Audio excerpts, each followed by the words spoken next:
Hey guys, welcome back to the channel. Today I'll be showing you guys how to backtest straddles going into earnings to see what type of returns we can get. More specifically, I'll be backtesting Tesla ranging back from April of 2021, which is when I started gathering my options data. So I don't have options data for any previous earnings. And in this backtest, I'll focus on a date range going into earnings. And also for this backtest, I'll be using the option chain closest to this earnings release. So all in all, I suggest you start gathering some options data if you want to be able to run these backtests. And I'll recommend a tutorial after this one is done that'll go over a script on how to scrape this data from the CBOE. Alright, so let's run through this example. Here I'm requiring some packages and sourcing some functions that will allow me to call my options and stock data. So I'll go ahead and run these. For the earnings release dates, I use Yahoo Finance, and you can go ahead and visit this page if you want to see more dates. So let's go ahead and assign our stock symbol and our earnings dates. In this following block, I'll be passing in my earnings release dates into a function which will make the calculations. So I'll go ahead and open up this block. So I'll go ahead and call my database to get some options data by passing in the symbol. My from date will be 14 days before the earnings release. My to date will be the date of the release. And I'm going to use the option chain closest to my earnings date. So I'll go ahead and assign my iterator to 1, and I'll go ahead and run this line. Now the options data from the CBOE has a lot of columns, but I just want to focus on a select few. So I'll run this line to extract the necessary columns that we will need.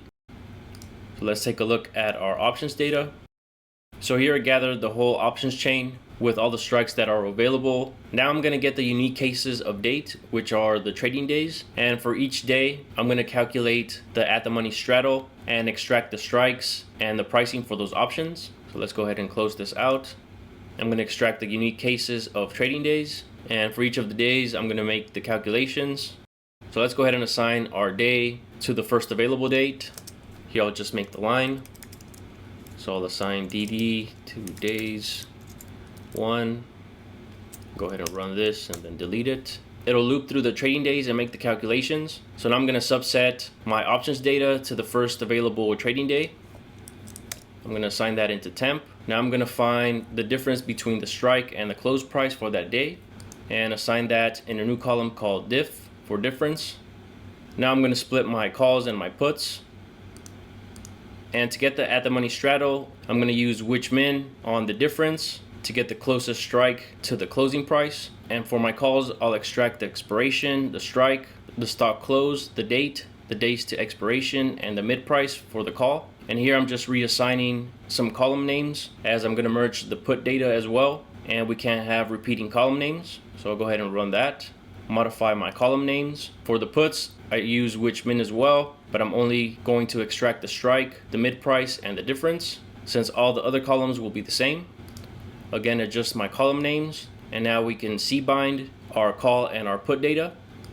So if we take a look at temp, so here we have our straddle for this expiration, the strike we're using for the call, which should be similar or the same to the put strike, where the stock closed that day, the trading day, the number of days to expiration, the call midpoint price, and the put midpoint price, and the difference between the stock close and the strike. So now let's go ahead and add our break-evens and total cost for the straddle. So here I'm going to be adding the total cost, which is just the cost for the call and the put.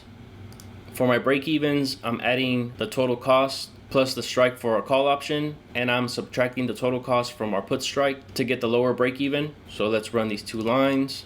And then finally just return that data as a data frame. So if we take a look at temp, we have added the total cost and our upper and lower break-evens. So for each of the trading days, it'll calculate the straddle pricing depending on the close. And we see that with this lapply. So for each of the trading days, it'll calculate the straddle and its pricing. So let's go ahead and minimize this and run it. Now we're going to go ahead and combine all the options data. And again, subsetting where the days to expiration is greater than or equal to 7. And if we take a look at our options data.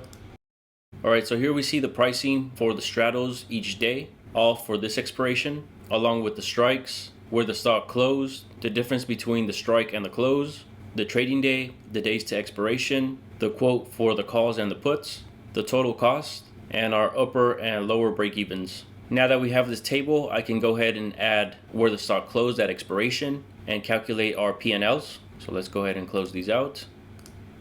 I'm going to add the underlying close at expiration. And in the next 4 lines, I'll just be adding what these options are worth at expiration and our P&L, which is just the total worth minus our cost. So I'll go ahead and run this block. And if we take a look at our options, so this was our underlying price at expiration. We see that the majority ended up expiring worthless, except for this first one, which involved a 702.5 strike. And for the put side, we see that the majority of these were profitable. If we sum these 2 columns, we get the total worth. And now we need to subtract that from our total cost, which gives us our P&L. So it looks like none of these were profitable. Now we're going to run this for all the option chains for each earnings release, and then we'll go from there. So let's close this out. I'll go ahead and minimize this block and run it. I'll go ahead and add that package as well. After that's done running, we're going to go ahead and row bind all results. So we'll go ahead and run that line. Let's open up that data frame.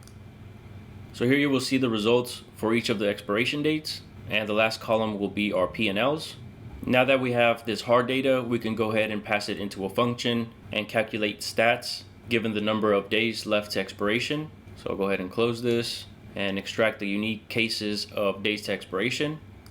And for each of these days, we're going to go ahead and return a table, which is just a summary. So if we open up this up, we're passing the unique cases of days to expiration. We're going to subset our main data, and we're going to extract a couple of things, which is the number of observations, the average P&L, the number of gainers and losers, the winning percentage, our max win, and our max loss. We're going to combine that as a data frame, format the column names, and return that data. So let's go ahead and calculate that. We'll take a look at that data frame. So our first column is the number of days left to expiration, the number of observations given our options data. So for this first row, we have 18 days left to expiration. We had 2 entries or 2 straddles for different earnings releases. The average return was -72. And since we only had 2 observations, we see that the range was between -69 and -75. So all of these options expired worthless. We had 0 gainers, 2 losers, and the winning percentage is 0. So by looking at the table, it seems that the further out we decide to buy these straddles, there's a higher probability that they will expire worthless. And the closer we get, we see that our winning percentage for the most part increases slightly, but our average return is relatively small, which is 5 points per contract, given the large premiums we have to pay up front. Well guys, this concludes the video. I'll go ahead and leave a link down in the description area to the Patreon where you can find the script. Let me know if you have any questions. Please subscribe to the channel if you haven't done so already. Thank you so much for watching, and I'll see you guys in the next video.